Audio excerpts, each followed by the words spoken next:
Hello friends, welcome to my YouTube channel. प्यारे बच्चों, आज के इस वीडियो में आप सभी लोगों को क्लास 12 फिजिक्स का मोस्ट इंपॉर्टेंट टॉपिक बताने वाले हैं, बायो सेवार्ट का नियम। जी प्यारे बच्चों, आप कोई सा भी क्वेश्चन पेपर उठा ले लीजिए, मॉडल पेपर उठा लीजिए, सभी बोर्ड परीक्षाओं में पूछा गया है और ये वेरी इंपॉर्टेंट क्वेश्चन है। जी प्यारे बच्चों, ये मोस्ट इंपॉर्टेंट क्वेश्चन है जो कि आपको बोर्ड परीक्षा में सूझे 5 नंबर का। जी पर जो सीधे 5 नंबर का पूछा जाता है। और देखिए, मैं कभी रटाने वाला काम नहीं करता हूँ। मैं बार बार आपको कॉन्सेप्ट समझाता हूँ, फिगर लाता हूँ, फिगर के माध्यम से आपको मैं रटा देता हूँ, याद करवा देता हूँ। तो जैसे देखिए, आपको अब की बार भी आपको याद करने की आवश्यकता नहीं। ये जो छोटा सा फिगर है, इसी फिगर को मैं समझाऊंगा और इसी फिगर की सहायता से आप बायो सेवार्ट का नियम का निगमन, जो सूत्र वगैरह सारा चीज होता है, सारा कुछ निकाल लेंगे। आपको रट्टू नहीं बताऊंगा, रट्टू तोते की तरह रटाऊंगा नहीं। इसके लिए करना क्या होगा, चैनल को पहली बार चैनल को सब्सक्राइब करना, वीडियो को लाइक जरूर कर देना। ये आपको बायो सेवार्ट का नियम है जो कि मोस्ट इंपॉर्टेंट टॉपिक है। आप कोई सा क्वेश्चन पेपर उठा लीजिए, कुछ भी उठा लीजिए, हर साल बोर्ड परीक्षा में कहीं ना कहीं पूछा जाता है कि बायो सेवार्ट का नियम क्या है, बायो सेवार्ट के नियम के सूत्र का निगमन कीजिए। तो आइए देखते हैं। सबसे पहले तो देखिए, कुछ ऐसे थोड़ा 2-4 लाइन है जो कि आप लोगों को देखना आवश्यक है। कुछ मतलब इसको आप पढ़ें या ना पढ़े, इससे कोई दिक्कत नहीं है। बट अगर आप लोगों को मैं कहानी के तौर पर ये 5 लाइन को बता दूंगा, वैसे आप समझ जाएंगे। फिगर को मैं समझाऊंगा। देखिए, सन 1820 ईस्वी में बायो तथा सेवार्ट नामक वैज्ञानिक ने, देखिए बायो और सेवार्ट का नियम, देखिए बायो सेवार्ट एक नहीं थे, बायो अलग थे और सेवार्ट अलग थे। बायो और सेवार्ट दोनों ने मिलकर एक नियम को दिया था। तो बायो अलग थे, सेवार्ट अलग थे। तो बायो और सेवार्ट क्या थे, एक वैज्ञानिक थे जो कि 1820 ईस्वी में एक नियम दिए। तो सन 1820 ईस्वी में बायो तथा सेवार्ट नामक वैज्ञानिक ने किसी चालक, अब देखिए कोई चालक है, कोई भी चालक रहेगा तो उसके मतलब जो बगल में होगा उसके बगल में चुंबकीय क्षेत्र उत्पन्न होगा। इतना आप लोग कान खोल कर सुन लीजिएगा कि कोई भी चालक होगा, उस चालक के चारों ओर चुंबकीय क्षेत्र जरूर उत्पन्न होगा। तो वही चीजें इन्होंने भी कहा कि सन 1820 ईस्वी में बायो तथा सेवार्ट नामक वैज्ञानिक ने किसी चालक के चारों ओर उत्पन्न चुंबकीय क्षेत्र के संबंध में एक नियम प्रस्तुत किया, जिसे हम बायो सेवार्ट का नियम कहते हैं। वही चीजें थी जो मैं अभी बताया हूँ कि सन 1820 में ईस्वी में क्या था, दो वैज्ञानिक थे। कौन कौन वैज्ञानिक थे, एक बायो थे, एक सेवार्ट थे। उन्होंने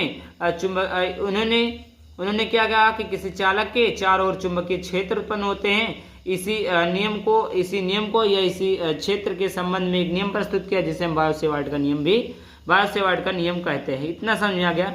आगे देखते हैं सबसे ज्यादा। अब प्रयोगों के आधार पर उन्होंने यह बताया कि किसी धारावाही के अल्पास लंबाई, यह आपका क्या अल्पास लंबाई मिस होता है डेल्टा एल डी एल। तो अल्पास लंबाई डेल्टा एल के द्वारा किसी बिंदु P पर, ये आपका क्या बिंदु P है, किसी बिंदु P पर उत्पन्न चुंबकीय क्षेत्र, ये आपका क्या है उत्पन्न चुंबकीय क्षेत्र, सॉरी डेल्टा B है, सॉरी यहाँ पर P नहीं रहेगा, यहाँ पर बिंदु P पर उत्पन्न चुंबकीय क्षेत्र डेल्टा B निम्न बातों पर निर्भर करता है।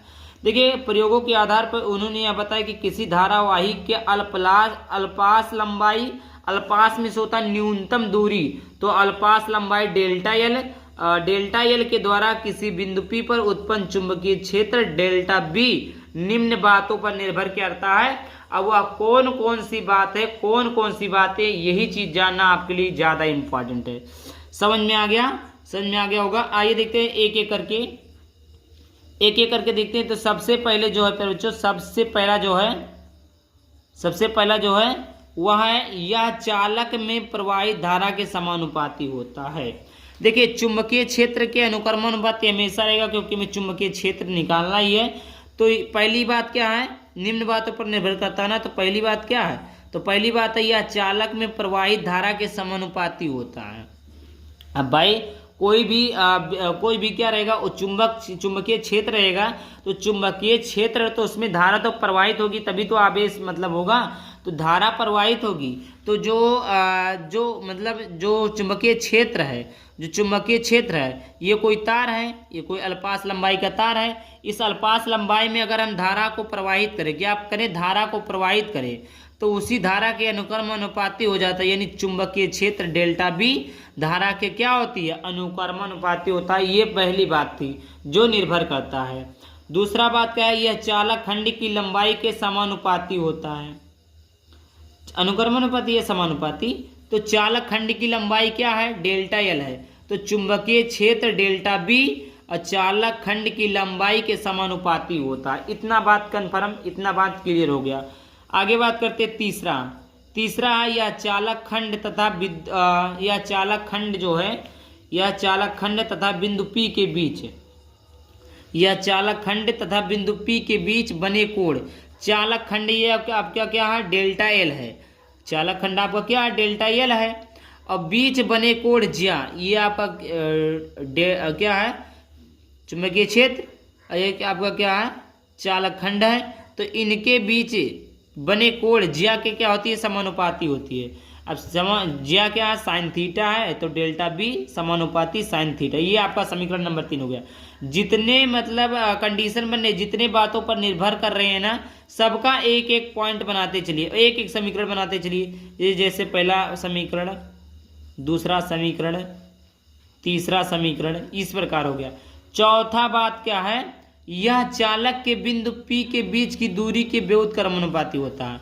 ये देखिए, ये चालक खंड की लंबाई है, तो इसके और डेल्टा बी पर जो बिंदु था P की जो बीच की दूरी है, इसके व्युत्क्रमानुपाती होता है। ये जो सबके अनुक्रमानुपाती समानुपाती होता था, लेकिन अब की चालक खंड और बिंदु P के बीच की दूरी जो R है, इसके क्या होती है, व्युत्क्रमानुपाती होता है।